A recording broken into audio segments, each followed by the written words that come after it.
बिस्मिल्लाहिर्रहमानिर्रहीम। Catherine bell से की बुक क्रिटिकल प्रैक्टिस का आज हमारा पहला लेक्चर है और उसमें कॉमन सेंस और एक्सप्रेसिव रियलिज़म पे आज हम थोड़ा डिस्कस करेंगे उसके बारे में। कॉमन सेंस क्या है? कॉमन सेंस ये है कि जब आप कोई भी टेक्स्ट पढ़ते हैं, कोई भी एक आम रीडर जब टेक्स्ट पढ़ता है और उसके माइंड में जो टेक्स्ट का मीनिंग आता है उसको कॉमन सेंस कहते हैं। सिंपल सा।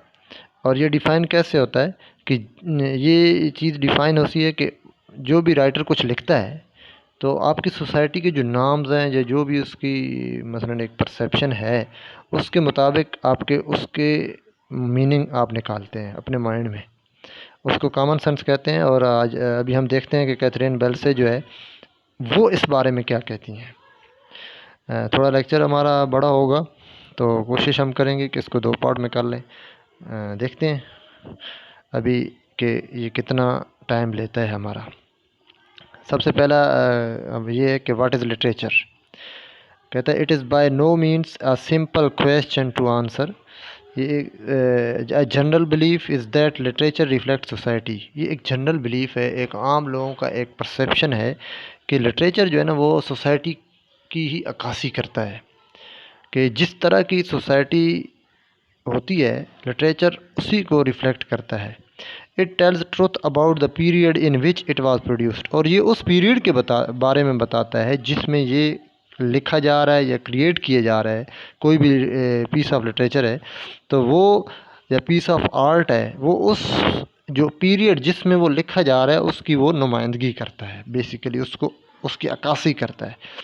About the world in general, दुनिया के बारे में वो जनरल, एंड ह्यूमन नेचर और अबाउट द ह्यूमन नेचर, और इंसान की फितरत के बारे में वो बताता है जनरल और दुनिया के बारे में, लेकिन जिस पीरियड में वो लिखा जा रहा है उसके बारे में स्पेसिफिकली वो बताता है कि किस तरह का वो पीरियड था, लोगों के नाम्स क्या थी, उनके अकायद क्या थे, उनका रहन सहन कैसा था, मुकम्मल उसकी जो है ना उसको वो बयान करता है।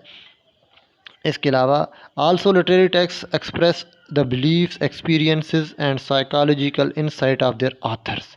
और इसके साथ साथ जो राइटर होता है उसके बिलीव्स क्या हैं, वो किस किस्म की आइडियालॉजी की मानता है, किस किस्म का नुक्ता नज़र वो रखता है, उसके एक्सपीरियंसेस क्या हैं, उसके एक्सपीरियंसेस वो शो करता है पीस ऑफ आर्ट। ज़रूरी नहीं कि वो दुरुस्त भी हों, लेकिन चूँकि वो आथर के एक्सपीरियंसेस होते हैं इसलिए वो उसके पीस ऑफ आर्ट में रिफ्लेक्ट होते हैं। साइकोलॉजिकल इंसाइट, उसकी साइकी के बारे में भी वो बताता है पीस ऑफ आर्ट कि उसके आथर की साइकी क्या थी।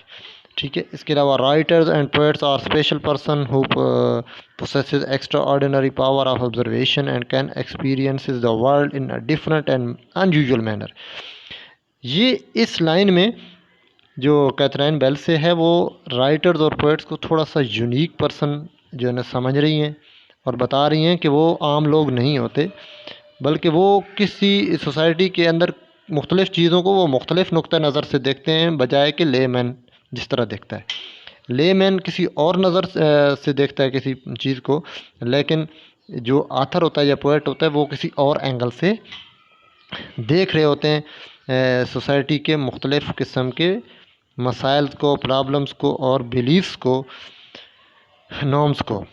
तो literary text are written from personal experiences of this author and this is the proof of their validity. ठीक है।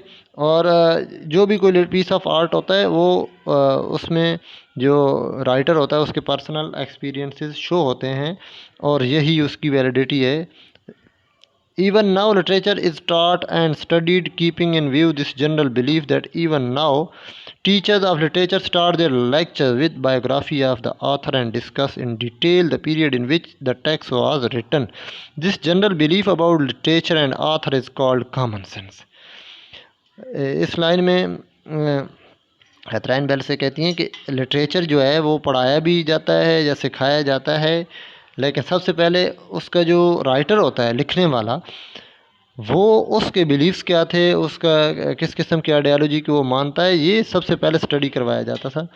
और जो टीचर हैं वो लिटरेचर स्टार्ट करने से पहले बायोग्राफ़ी बताते हैं उस राइटर की जिसका पीस ऑफ आर्ट वो पढ़ाना चाहते हैं और उसके बिलीव्स बताते हैं।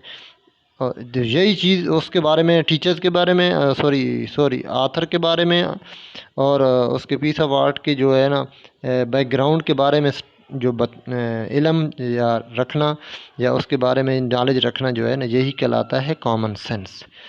तो इसके अलावा जो है ना, common sense view denies the need for critical theory.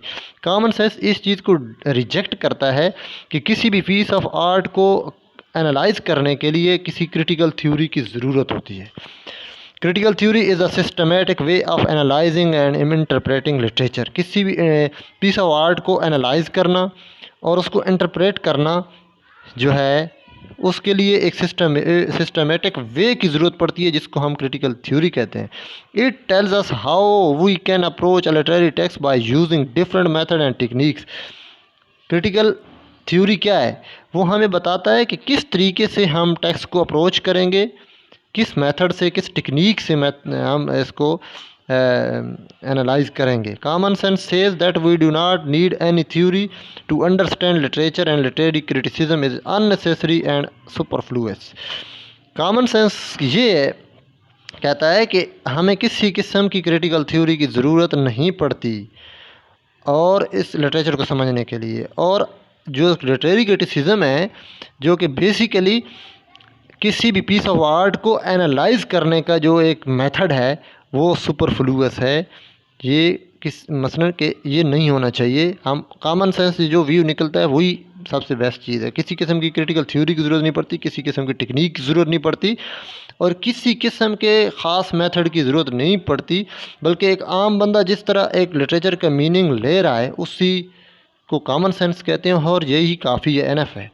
Because literature is about life and about the world that surround us. वो कहता है चूँकि जो लिटरेचर है ये हमारे लाइफ के बारे में स्टडी है और जो कि हमारे आसपास की दुनिया है, इसलिए उसको समझने के लिए किसी मेथड की ज़रूरत नहीं है। Therefore, every reader can comprehend its meaning naturally and without any guidance। और इसलिए हर रीडर जो है ना, वो एक आम पीस ऑफ आर्ट को उसकी तशरीह कर सकता है, उसको बयान कर सकता है, उसको एक्सप्लेन कर सकता है कुदरती तौर पर, और इसके अलावा किसी किस्म की उसको गाइडेंस की ज़रूरत नहीं होती। इस तरह common sense presupposes that all real task of a critic or reader is not to interpret text keeping in view certain theoretical framework। वो कहता है कि किसी भी पीस ऑफ आर्ट को जो है ना, वो ज़रूरी नहीं है कि क्रिटिक के लिए कि वो उसको समझने के लिए कुछ ख़ास किस्म की जो है ना थियोरेटिकल फ्रेमवर्क को सामने रखे और उसके बाद उसको वो इंटरप्रेट करे, बल्कि जो ये आम एक रीडर के माइंड में मीनिंग आता है वही एनफ है। It believes that the lack of any systematic approach और procedure is the guarantee of the objectivity of the text. ठीक है, ऑब्जेक्टिविटी क्या है? ऑब्जेक्टिविटी ये है कि जिस मकसद के लिए पीस ऑफ आर्ट लिखा गया है, जब उस पीस ऑफ आर्ट को पढ़ा जाए, जब उस पीस ऑफ आर्ट को स्टडी किया जाए, तो वो हर बंदा या हर रीडर उसका वही मकसद ले। मतलब कहने का ये है कि ऑब्जेक्ट के अंदर उसकी सारी डिटेल उसको स्टडी करने से सब जितने भी रीडर हैं वो सेम मकसद उसका समझ सकें और वो जिस मकसद के लिए लिखा गया है पीस ऑफ आर्ट, उसी पीस ऑफ आर्ट को रिप्रेजेंट करे। चाहे रीडर जिस माइंड का भी है, जिस आइडियोलॉजी को फॉलो करने वाला है, लेकिन जब वो एक पीस ऑफ आर्ट को पढ़े तो वो वही मकसद उसको उसके जहन में वो डाले जिस मकसद के लिए वो पीस ऑफ आर्ट लिखा गया। यही ऑब्जेक्टिविटी है।